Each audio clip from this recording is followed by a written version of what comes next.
Hello and welcome back to the Deep Dive. Today we are on a really essential mission. I think so, yeah. We want to give you the actual tools you need to talk about your life. You know, your daily routines, things that are always true, and of course, stories about what you did yesterday. Right. We're trying to build a clear step-by-step roadmap. I think a lot of learners get totally overwhelmed by these massive grammar charts. For sure. So our focus today is all about structure and confidence. We're mastering two fundamental tenses. The present simple for everything that's kind of permanent or a habit. The always. The always, exactly. And the simple past for everything that is, finished and specific. The goal is simple, really. When you're sharing your routine with a colleague, we want you to sound natural. And when you're telling a story about your weekend, we want it to just flow. So we're diving into the mechanics, the little tools that help with that flow, and maybe most importantly, the common mistakes to fix right away. Okay, so let's start at the very beginning. The present simple tense. Why is that the absolute foundation of, well, everyday English conversation? Well, it's because it handles most of the stable information, the stuff that doesn't change day to day. Right. We use it for two huge communication areas. First, as you said, habitual actions, daily routines. So if I say I jog every morning, I'm basically signaling that this is a permanent habit. This is just what I do. That's it, exactly. And the second big area is for general and permanent facts. Universal truths. Like scientific facts. Right, fishes live in the water, or the sun rises in the east. If it's something that rarely, if ever, changes, you use the simple present. And the beauty of it is that the structure is, well, it's pretty simple. For I, you, we, they. Yeah. They just use the basic verb, right? We work hard. Super straightforward, but then we hit the classic hurdle. The one mistake that pretty much every new learner makes at the beginning. Ah, the third person singular. Yes. He, she, or it. You absolutely have to add an S to the main verb. That's the real giveaway, isn't it? If you say, she work hard, people understand you. But it immediately signals you're still learning. It should be, she works hard. It should. That little S does a surprising amount of heavy lifting. It really does. And this leads us to a really fascinating little corner of grammar, state of verbs. Okay, what are those? They're verbs that describe a state or a condition, not a physical action. So think about verbs like def, have, or emotions like dislike and love, or thoughts like know and believe. Wait, but if I'm thinking something right now, why can't I say, I am knowing the answer? I mean, I'm doing it right now. That's a great question. It's because know isn't an action you can start and stop. It's a mental state. Oh, I see. So these state of verbs, they just can't be used in continuous tenses ever. Right. Even if the state is immediate, you have to say, I know the answer, or I dislike liver. It's a key distinction. Okay, so if the present simple handles what's always true, that brings us to things that are only true right now. When do we switch to that continuous form, the one with the verb plus ing? The present continuous. This signals temporary situations. It's the tool we use when something is, in motion. So the most obvious one is an action happening right this second. Yes, at the very moment of speaking, like I am jogging, or, well, you are listening to this deep dive that's happening for you right now. Right. But here's the deeper thing, the part that makes this tense so much more useful. It also covers new habits or actions happening around the time of speaking. Ah, so it's not just this exact second. It's more like the current chapter of my life. I like that framing, the current era. That's a perfect way to put it. You could say, I am reading a new book, even if the book is on your nightstand, or I am learning a new language. Because it's an ongoing temporary focus. Precisely. Okay. And just remember, the structure always has two parts. The verb to be, so am, are, is, plus that main verb with the ing. And there's a fun little conversational trick here, right? Using the continuous with words like always or constantly. Oh, yes. It completely changes the meaning. It becomes a way to express irritation. You're complaining. You are absolutely complaining.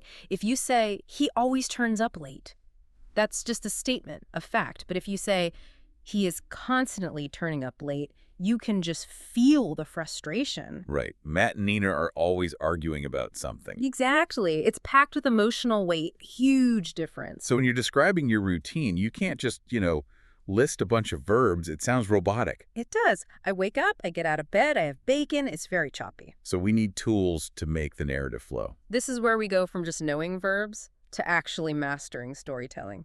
We need transitional words for order. They're like signposts for the listener. They're essential for turning a list into a paragraph. The basic sequence is pretty simple. It is. First, next, then, after that, and finally. So if we look at that routine from the source material. Alice's routine, yeah. Yeah. It goes, first I wake up, next I get out of bed. Then I sometimes have bacon. Without those words, it just doesn't connect. It's just a list. And beyond the sequence, you also need to say how often you do something. Right, the intensity of the habit.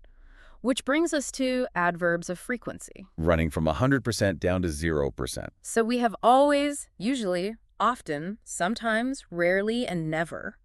And the key rule here isn't what they mean, but where you put them. Yep. They almost always go before the main verb. For instance, I often watch TV. But as always, the verb to be is the special one. It is. It has to be different. If you use to be, the adverb of frequency comes after it. So Judy is always late. The to be pushes it back. It does. And a quick note, words like sometimes and occasionally are really flexible. They can go at the beginning, middle, or end of a sentence. They're happy pretty much anywhere. Okay.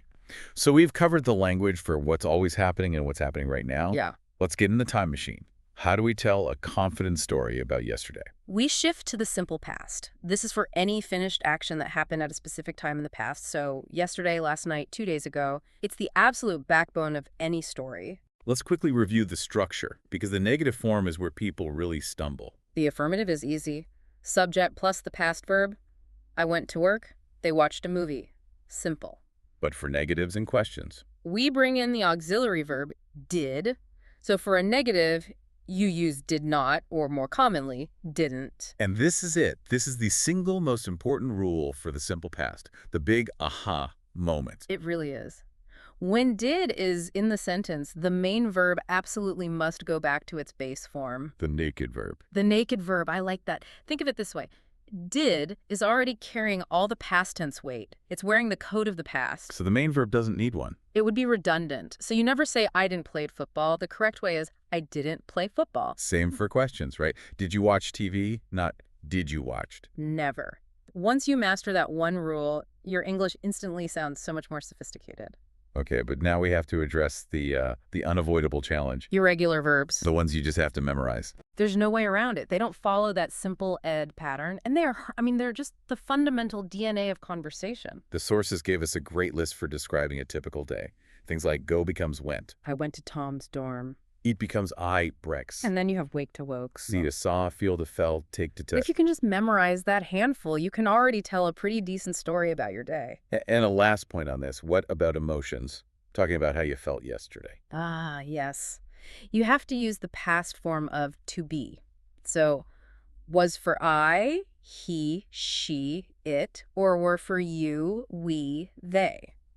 It's so important not to mix your tenses. You have to say, I was tired yesterday. Not, I am tired yesterday. Absolutely not. That's a critical error. Let's finish up with a few quick fixes. Some common mistakes that once you fix them, just immediately make you sound more fluent. I love these. They're like little shortcuts to sounding more natural. First one is a recap, but it's important. The stative versus action verbs. Right. We can't stress this enough. If the verb is describing a state, a thought, a feeling, a belief, do not use ing. So I walk into a restaurant. I need a table now. I don't say, I'm needing a table. No, you use the simple form, I need a table, or I don't understand, not I am not understanding. It's one of the fastest ways to clean up your grammar. Okay, pitfall number 2, the double negative. This is a tricky one because it's allowed in some other languages, but in standard English, you can't have two negative words in one clause. So you can't say, I looked, but I didn't see nothing. No, that sounds very non-standard. You have to choose one negative element. So your two correct options are, I didn't see anything, or I saw nothing. You have to pick one.